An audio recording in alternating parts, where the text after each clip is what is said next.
Karla Jenkins. I'm the cow-calf range management specialist for the University of Nebraska at the Panhandle Research and Extension Center, and this is part 1 of the Confinement Cow Series. Today's topic is nutritional considerations for confinement feeding cows. So to begin with, why would we consider confining cows? Due to drought and other natural disasters, as well as crop acres and urbanization, we have a reduced availability of grass, and because of that, the cost of grass leases continues to increase. But we also have an abundant supply of crop residues, and we have a lot of byproducts from various commodities, and those two things together give us tremendous opportunity to rethink cow-calf systems. As we rethink cow-calf systems and think about when cattle might be on grass, what forages we might use, when they might graze residues, it might be that part of that system could involve confining production cows at some point in their production cycle. If we're going to confine production cows at any given point of their production cycle, there are nutritional considerations that we have to think about in order to do this. And so today's topic will include the following. We're going to talk about limit feeding energy-dense diets and how that might be the most cost-effective way to do this. We're going to talk about the nutritional content of the feeds, the nutritional requirements of the cows, the feed intake that the calf will need, and the nutritional requirement of breeding bulls if they happen to be in confinement with the cows. So to begin with, we have to know the nutrient content of feedstuffs. So we're going to start out by talking about TDN, or total digestible nutrients, which is a measure of the energy available for the animal. And specifically, we're going to talk about TDN of byproducts. We always encourage producers to take their feed samples to a commercial laboratory and have them tested for nutrient analysis. And when commercial laboratories calculate TDN, they actually calculate it rather than perform a wet chemistry analysis, and they calculate it from acid detergent fiber analysis. And so this calculation works very well for estimating the TDN of forages. But when we start estimating the value of high fiber byproducts, the data from feeding trials is really a better estimate of TDN. So this table that I have here is simply the TDN values that have been determined from feeding trials, and I have referenced those feeding trials at the bottom of this slide. So if we are going to use any of the corn distillers byproducts in our ration, we would want to use a TDN value of 108. Sugar beet pulp would be 90, soy hulls at 70, synergy at 105, corn gluten feed at 100, wheat midds at 75, and corn at 83. I also included wheat straw or corn stalks that might be the residue component of these diets, and typically the TDN value of that's about 43%. And I included meadow hay as a reference point. Decent quality meadow hay from Sandhills Meadow might run about 57%. So the first thing that you might notice on this slide is that we typically consider corn to be 90% TDN, and I have it listed here as 83. The reason for that is that corn is 90% TDN in a finishing diet, and these are poor quality forage diets if they're residue based. And so when we put corn with that, the starch in corn actually has a negative associative effect on fiber digestion in the rumen. And so the energy value of corn in a low quality, high fiber diet is actually lower than 90. So please keep that in mind. So why is this important to know? Why should we be using the correct values for TDN? Well, feeding cows is expensive, we know that. And when we use TDN values that are too low, that can result in overfeeding the cattle, which is expensive, particularly in a confinement feeding situation. The converse of that is if we use TDN values that are too high, it could result in underfeeding. So in addition to understanding the nutrient value of the feeds that we're using, it's also critically important to understand the nutrient requirements of the cow that we're feeding. So the cows up in the first picture at the top have begun to lactate. So they have a very high requirement. Their first limiting nutrient is energy. Even though protein is an important component of their diet, the first limiting nutrient for them is energy. The cows in the bottom of the slide are about mid-gestation, and they are no longer lactating, and so they are at about the lowest point of their energy requirement that they're going to have during their production cycle. So these two pictures represent cows with extremely different needs, and if we're feeding in confinement, we must understand the requirements that each cow has to feed her appropriately and make changes to that if she moves from one part of production into another while in confinement, because we must change the diet then to meet those needs. So this is an example of some nutrient requirements of the cows that are on a project at the University of Nebraska.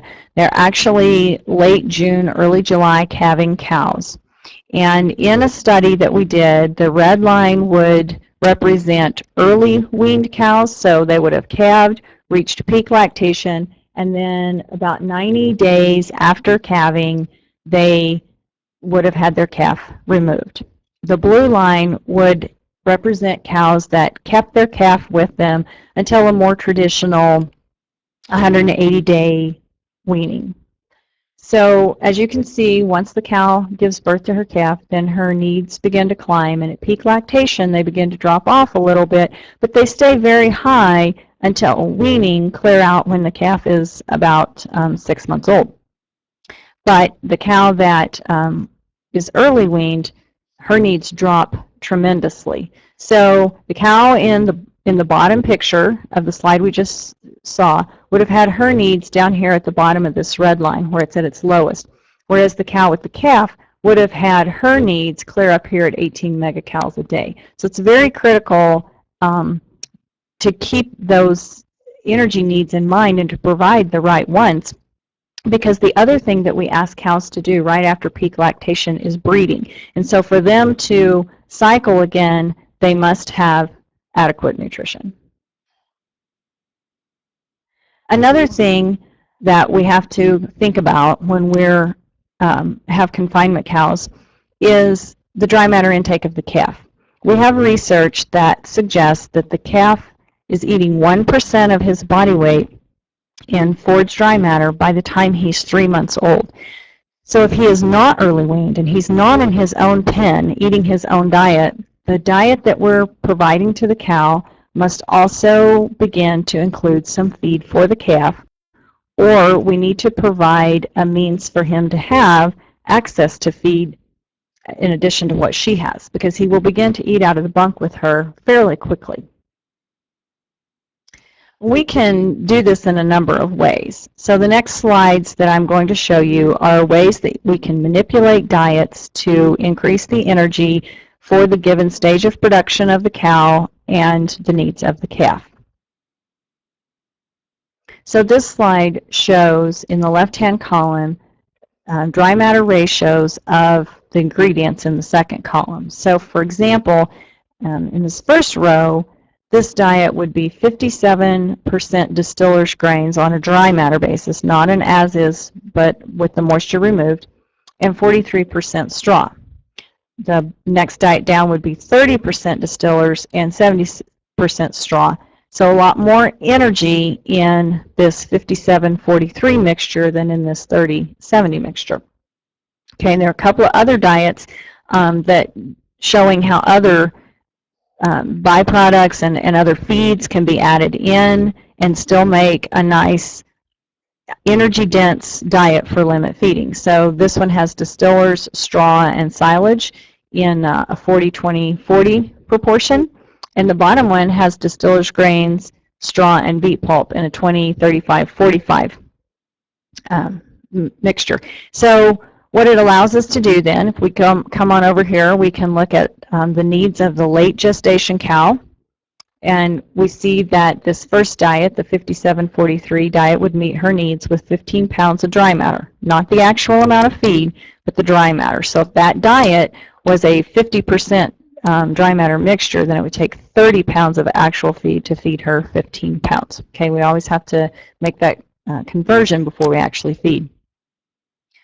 But if that cow is lactating, we can just increase the pounds of diet that are being given to her, and then we can also increase it again to give her more feed for her calf.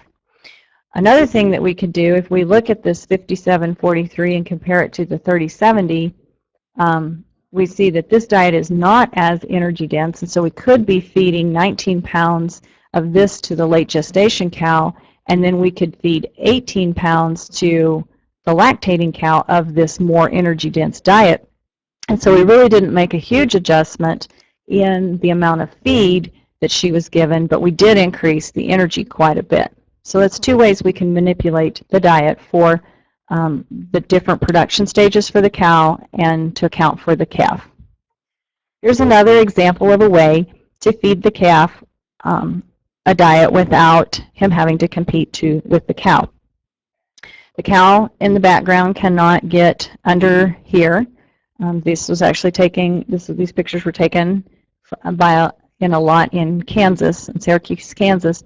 This is the same diet that's being fed to the cows, but this amount of bunk space is pretty much limited to the calf.